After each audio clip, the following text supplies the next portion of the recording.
The 2016 XXL freshman cover is one of the most iconic moments in rap history over the past 10 years. The cypher marked the official beginning of the SoundCloud era and a new style and energy that the youth were embracing, different from anything rap had seen in the past. Old heads wrote them off, believing that these rappers would just be trends who would be irrelevant in a couple of years, but the group proved everyone wrong, and to this day we're still talking about them. However, as of late 2024, things are looking shaky for several of these artists. From underwhelming projects and losing the support from fans to problems with pills and crashing out on live streams. It's possible that after 8 years at the top of the rap game, we're starting to see the beginning of the end of the crazy run that this class of rappers has been on. So in this video, we'll take a look at all the rappers involved, how their careers have progressed since 2016, and all the moves they made to last this long. And we'll also cover the problems some of these rappers are currently facing, what they mean for these artists' futures, and if they mark the beginning of a fall off.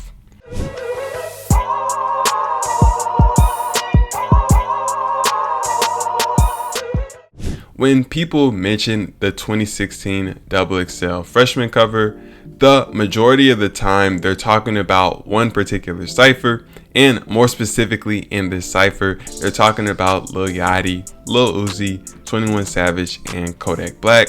Denzel Curry was always in a different lane in terms of lyricism, the style of music he made, and his level of mainstream success. Out of the main 4 rappers from the 2016 XXL cover, 21 Savage has had the most stable and consistent career.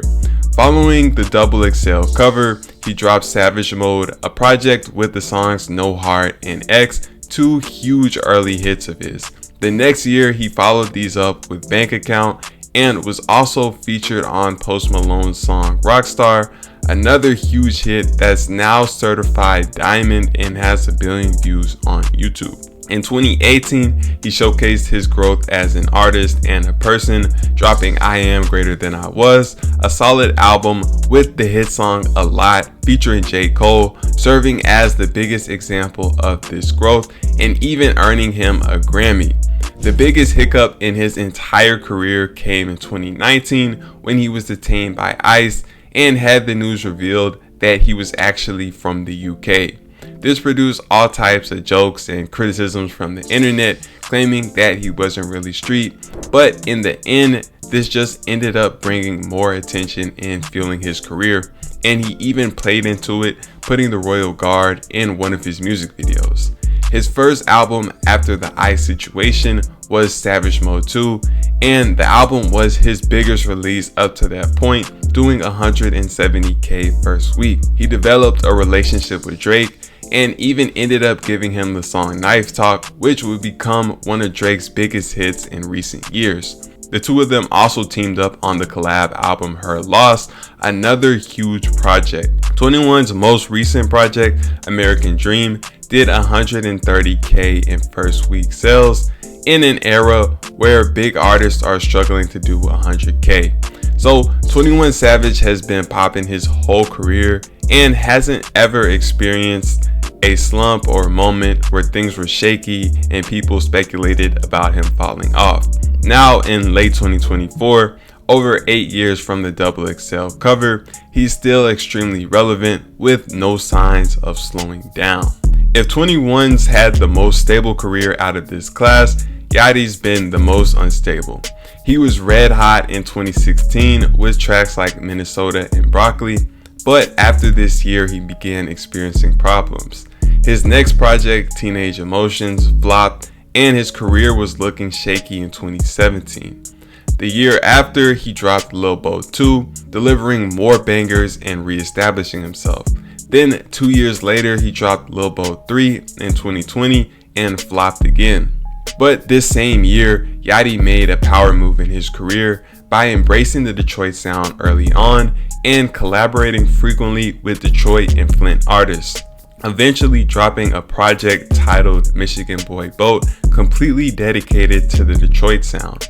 People liked hearing Yachty on these beats, and fans of Detroit and Flint music appreciated how much shine he was giving all the artists. About a year later, he experimented with a new wobbling voice sound effect and created a song called Poland that became his biggest hit in years. A couple months later, he followed this up with Strike, another huge song that blew up for him. Then he went into a completely new genre with his album Let's Start Here, catching everybody off guard, but gaining a new respect for taking the creative risk and creating a good project.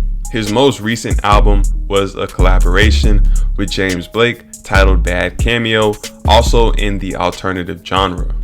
On top of his own music, he's also gained recognition as a great writer, creating hit songs for artists all the way from the City Girls to Drake. However, in the past year, he has been facing some backlash from the public for several different situations.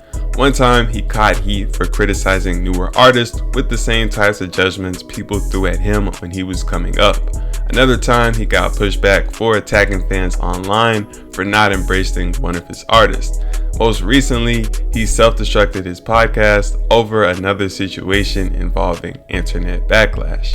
A clip came out that many took as Yachty disrespecting his friend and co-host Mitch on an episode of the pod, and the internet dragged him for it. Yachty got mad at Mitch for not defending him and went off on IG Live, deciding to end the pod right then and there.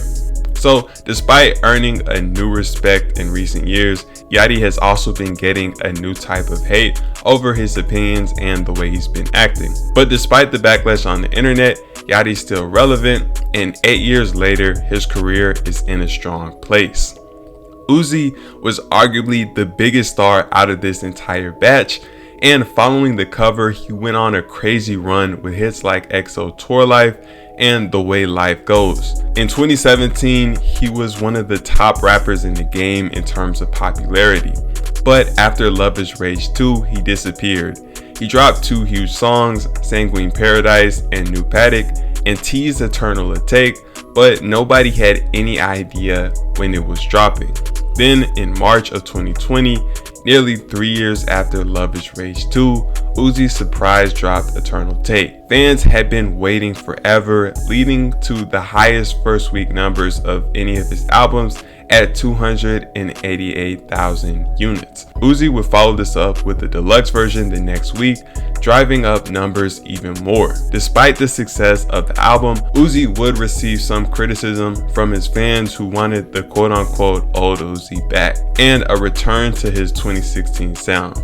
Later on, at the end of 2020, fans would end up getting more music from him when Uzi teamed up with Future to drop a collab project. But after this project, he disappeared again.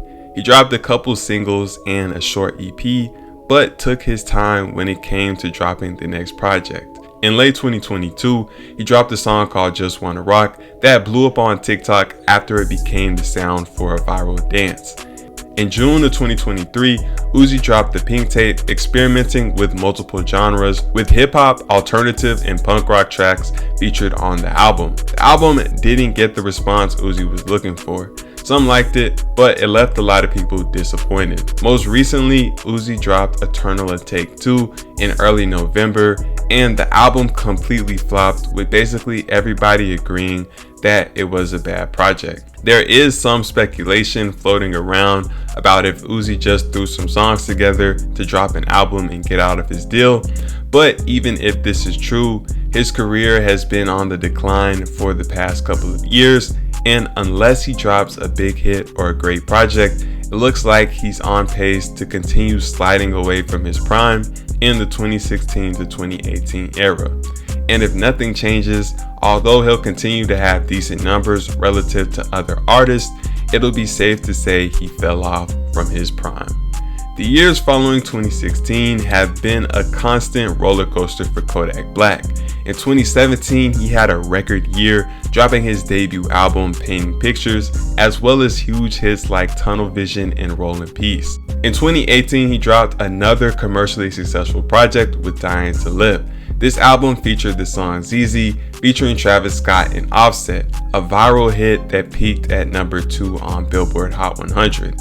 Calling My Spirit was also a big record on the album. Despite his musical success, Kodak couldn't stay out of trouble and found himself in and out of jail on all types of offenses. In 2019, it looked like he'd be gone for a while after he was sentenced to nearly 4 years in federal prison for lying on a background check to purchase firearms. However, he was able to get a pardon from Trump in 2021, allowing him to return home. After being released, it looked like things were slowing down for Yak until he dropped Super Gremlin, reaching Billboard number 1 and lasting on the charts for 19 weeks, becoming by far the biggest hit of his entire career. In recent years, he's cooled down a little, but still has strong numbers. But the fans are worried for a different reason. It's common knowledge that Kodak has had a drug problem for a while, but in recent years, fans have seen countless videos of him high out of his mind. He's talked about taking fake perks and appears to be in a very sad spiral. Recently, he appeared on Kai Cenat's podcast, one of the biggest platforms a rapper can go on these days, and he was clearly not there at all and even popped a perk on stream. This appearance had a lot of people concerned, and Wallow and Gilly even flew down to talk to him and try to convince him to turn his life around. So this is the current state of the main XXL freshmen. All 4 are still extremely relevant in a time where rap is losing interest. 21 continues to consistently deliver and doesn't show any signs of stopping. Yachty continues to innovate and reinvent himself, but he has lost some of the good grace from the internet from the way he's been carrying himself recently. Uzi's position in the game looks like it's slipping and he needs a boost from somewhere, and Kodak appears to be crashing out on pills, and there's no telling whether he'll ever be able to get his act together. The majority of rappers don't last in the game for close to 8 years, so they've all beat the odds, but only time will tell how things end up playing out.